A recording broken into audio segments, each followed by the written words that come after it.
Hey everyone, welcome to this week's Dennis Kirk Tech Tip. We like to use engine ice coolant in our bikes. It's good for up to 256 degrees heat and -7 degrees freezing. So it protects your engine and it keeps the bike running cooler, and cooler engine means more horsepower. So whether you ride a dirt bike, a street bike, road race bike, cafe bike, whatever, engine ice has an application for you.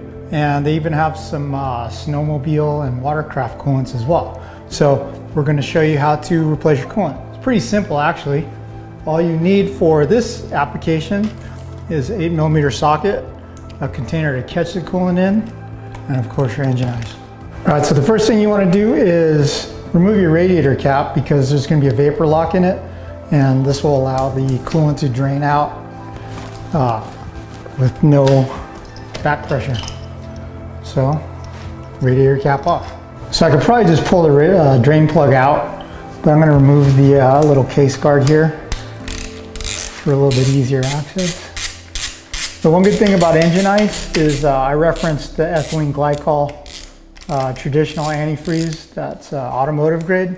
Engine ice is non-toxic and biodegradable. Removing the drain plug here, it's going to come out pretty high pressure at first when I first get the bolt off, so you got to have your little catch tub ready.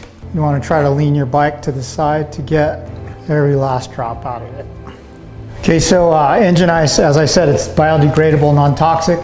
It doesn't blend with ethylene glycol coolant, so you need to flush your system. Engine ice actually makes a flush chemical. We're going to just use water today to flush the system out. Once you're pretty sure all the coolant comes out, put the drain plug back in. Make sure you don't lose the little brass crush washer. That's what helps seal it up nicely. So you want to always start the bolt by hand so you don't cross thread before you take a tool to it. This is only a little 6mm bolt, so you don't want to put a lot of muscle into this. You want to strip it. We're good to go. Okay, so the cool thing about engine ice, it's pre-diluted, so there's no need to go 50-50 with coolant and water. You should probably use a funnel, but I don't have one. So when you top it off, you have to give the bike a little time to get coolant to the other side.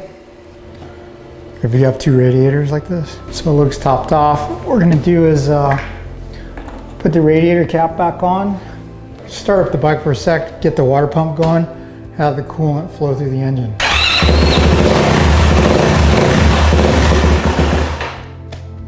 And take the cap off to recheck the coolant level. It may have gone down a tiny bit. Oh, it's actually good. Our bike now has high quality engine ice radiator coolant in it. Keep our bike running nice and cool this summer when it gets hot.